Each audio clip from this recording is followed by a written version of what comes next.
दोस्तों शर्मनाक हार पर मोहम्मद रिजवान का दिल बर्दाश्त हो चुका है। जी हाँ दोस्तों, मोहम्मद रिजवान ने ऐसी ऐसी बातें की हैं उन खिलाड़ियों के बारे में जहां पर हम कहते थे कि इनके बारे में तो रिजवान नहीं कह सकता, इनके साथ तो रिजवान की अच्छी खासी यारी दोस्ती है, लेकिन उनको भी नहीं छोड़ा है और छोड़ना चाहिए भी नहीं है। और यहाँ पर ये कहा है, आप यहाँ पर जीत की उम्मीदें वाबस्ता कर चुके हो, मैं तो इनके साथ खेलना तसव्वुर नहीं कर सकता। ये मोहम्मद रिजवान ने बातें किया और पाकिस्तान टीम की शर्मनाक हार है, ये कोई मामूली हार नहीं है। जहां पर रिजवान बोला है और बिल्कुल ठीक बोला है, आप लोग खुद अंदाजा लगाएं, पिछले मैच में भी आगा और रिजवान ने जितवाया। और तो यहां पर ना पाकिस्तानी बॉलिंग लाइनअप काम कर दिखाई है, ना ही हमारी बैटिंग ने काम दिखाया है, सिर्फ यहां पर आगा और रिजवान ने जितवाया। और आज भी थोड़े से जो रन्स बने हैं इन दोनों की बदौलत बनी है। ये बातें रिजवान ने प्रेस कॉन्फ्रेंस के अंदर की हैं जब इससे सवालात हुए कि क्या आप चैंपियन ट्रॉफी में इस टीम के साथ कोई मैच जीत पाएंगे। वो मोहम्मद रिजवान कहता है कि इस टीम के साथ तो भाई मेरा जवाब है। क्या बातें हुई हैं, क्या कुछ हुआ है,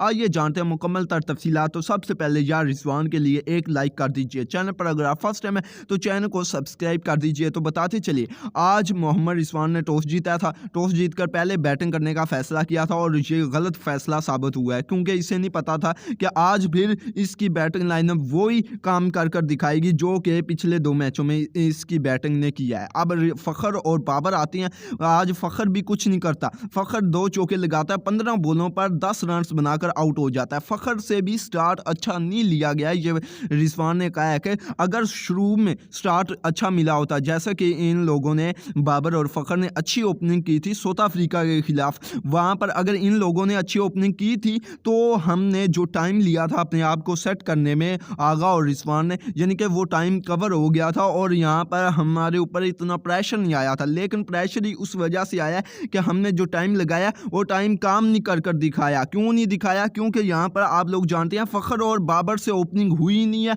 और शुरुआत में इन लोगों ने अच्छे स्ट्राइक रेट से खेलने की कोशिश ही नहीं की। अब यहाँ पर फखर जमान तो आउट हो गए, बाबर आजम से भी कुछ नहीं हुआ, ये सिर्फ अपने स्टैट्स को देखता रहा और कुछ नहीं इससे हुआ। जब 6000 इसके रन मुकम्मल हुए उसके बाद बाबर आजम आउट हो गया और 34 बॉलों पर 29 रन बनाता है, एक छक्का 9 बॉल पर लगाता है, 4 चौके लगाता है। वो छक्के की वजह से इसके थोड़े से रन यहाँ पर इजाफा हुआ है, वरना इसके रन भी मामूली हैं। अब 29 रन ये बनाकर आउट हुआ है। यानी कि अब मोहम्मद रिजवान ने कहा है कि बाबर आजम ना ये T20 में हमें कुछ कर दे रहा है, ना ये वनडे में कर दे रहा है, ना ही टेस्ट में कर दे रहा है। तो भाई इतने बड़े प्लेयर का क्या फ़ायदा जो रन ही ना बनाए। हमें तो चाहिए परफॉर्मेंस मैच के अंदर, हमें मैच जितवाओ। अगर आप बड़े प्लेयर हो तो हमें मैच जितवाओ। लेकिन यहाँ पर रिजवान ने कहा है कि हमें इस तरह के बड़े प्लेयर का क्या फ़ायदा, क्या हमारे लिए वो फ़ायदेमंद होगा, ये तो बल्कि नुकसानदायक है। हम अगर इसकी जगह कोई यंगस्टर डाल लें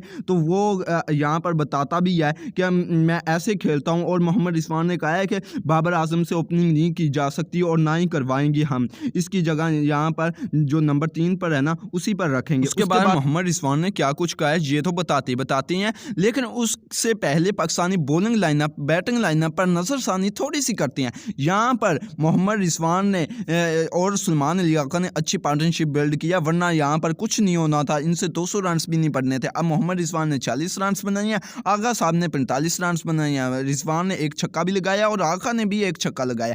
उसके बाद तैयब ताहिर ने वो पारी खेली है जो कि पाकिस्तान को ज़रूरत थी और इसका क्रेडिट बनता भी है, रिजवान ने दिया भी है और बताया है कि ये कल का बच्चा तैयब ताहिर, इसका ना कोई एक्सपीरियंस है, आपके बड़े बड़े बैट्समैनों से तो यही बेहतर रह चुका है। यानी कि 4 चौके लगा चुका है, एक छक्का लगा चुका है, 33 बॉलों पर 38 रन बना चुका है, यहाँ पर 115 के स्ट्राइक रेट से खेला है और उस वक्त आकर खेला है जब आपको ज़रूरत थी, हमें ज़रूरत थी, उस वक्त इसने खेल कर दिखाया है। इससे बेहतर क्या हो सकता है यार। तैयब ताहिर ने यहाँ पर बताया कि मैं भी वही बॉलर्स को फेस कर रहा हूँ, मैं भी उसी पिच पर खेल रहा हूँ, लेकिन मेरा एक्सपीरियंस देख लो, आपका देख लो, और यहाँ पर बैटिंग इस तरह होती है। उसके बाद खुशदिल शाह ने तो रिकॉर्ड बना दिया भाई साहब, क्या रिकॉर्ड बनाया है। यहाँ पर 18 बॉलों पर 7 रन बनाए हैं और उस वक्त बनाए हैं जब डेथ के ओवर थे, यानी कि लास्ट के ओवर थे, जब हमें पावर हिटिंग की ज़रूरत थी। और ये पाकिस्तान टीम में कैसे आया है, ऐसे पावर हीटर पाकिस्तान टीम में शामिल हुआ। आगे आप हिसाब लगा लें कि पाकिस्तान टीम में एक पावर हीटर है जो कि डेथ के एन उस वक्त पर आया जब हमें छक्कों की ज़रूरत थी। और भाई साहब 18 बॉलों पर 7 रन बनाकर गया है, कोई छक्का नहीं, कोई चौका पाकिस्तानी 38 के स्ट्राइक रेट से खेला है। उसके बाद फ़हीम अशरफ भाई साहब के 2 कैच ड्रॉप हुए हैं, यानी कि 2 कैच आसान से कैच ड्रॉप हुए हैं, 2 मौके मिले हैं और इस भाई साहब ने फिर भी 22 रन बनाए हैं, कुछ नहीं हुआ। 21 बॉलों पर 22 रन 100 के स्ट्राइक रेट से खेला है। शहीन अफरीदी 1 रन बना पाया। नसीम शाह ने भी आज बहुत ही लाजवाब बॉलिंग भी किया, बैटिंग भी किया। आज बैटिंग के अंदर इसने 19 रन बनाए हैं, 1 चौका लगाया, 1 छक्का लगाया, 115 के स्ट्राइक रेट से ये खेला है। उसके बाद इब्रार अहमद ने यहाँ पर 1 रन बनाया। यूँ पाकिस्तान टीम 242 रन पर ढेर हो चुकी है। 242 रन का टारगेट दिया और पाकिस्तानी बॉलिंग लाइनअप आती है ना, तो भाई साहब शहीन अफरीदी से बॉलिंग नहीं हो रही और ना ही आगे, मुझे तो लगता नहीं है ये क्या हो रहा है और ना ही आगे होगी। जैसे ये इस वक्त बॉलिंग कर रहा है, अब शहीन अफरीदी ने 9 ओवर फेंके हैं, इसमें 45 रन दिए हैं, 1 विकेट लास्ट में मिली है, 1 विकेट लास्ट में मिली है। आगे आप हिसाब लगा लें, इससे ना डेथ के ओवर करवाई जाती हैं। अब कुछ लोग कहेंगे कि ये कम रन पड़े हैं 45, पहले तो बहुत ज़्यादा पड़ते थे। भाई आप टारगेट तो देखें, यानी कि 242 रन का 250 रन का टारगेट भी नहीं है और यहाँ पर 45 रन कम है, आप हिसाब खुद लगा सकते हैं। उसके बाद नसीम शाह ने अच्छी बॉलिंग कराई है, 40 रन दिए, 8 ओवरों में यहाँ पर 2 विकेटें भी निकाली हैं। मेन बात यह है कि 2 विकेटें निकाली हैं और शुरुआत की विकेटें इसी ने ली हैं। उसके बाद फ़हीम अशरफ,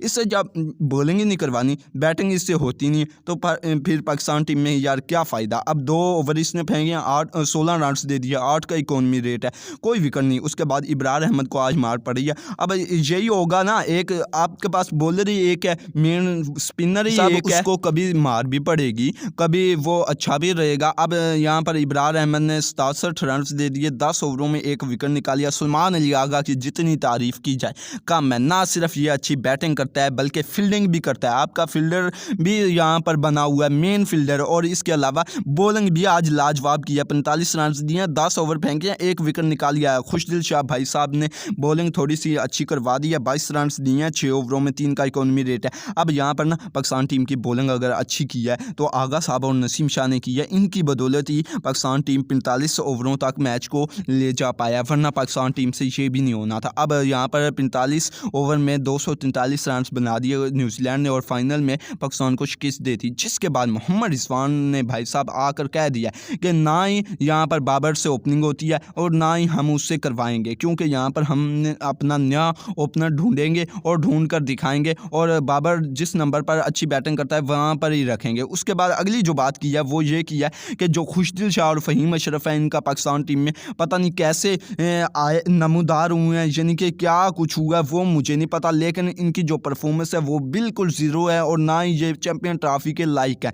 ये सीधी बातें की है और यहाँ पर यह कहा है इस वक्त जो पाकिस्तान टीम है ना, इस वक्त ये जो खिलाड़ी हैं ये बैलेंस नहीं है। यहाँ पर पाकिस्तान टीम चैम्पियन ट्रॉफी के लिए यहाँ पर आप लोग कहते हैं कि ये जीत कर दिखाएगी, भाई साहब मुझे तो ये नहीं पता ये एक मैच भी जीत पाएगी। और सीधी बातें की हैं, सही बातें की हैं, गलत बातें नहीं है। आप फ़हीम अशरफ और खुशदिल शाह की आप परफॉर्मेंस देखे पता नहीं कैसी आई हैं। आप लोगों को क्या लगता है यहाँ पर रिजवान सही बातें कर रहा है या गलत कर रहा है? अपनी राय कमेंट सेक्शन में ज़रूर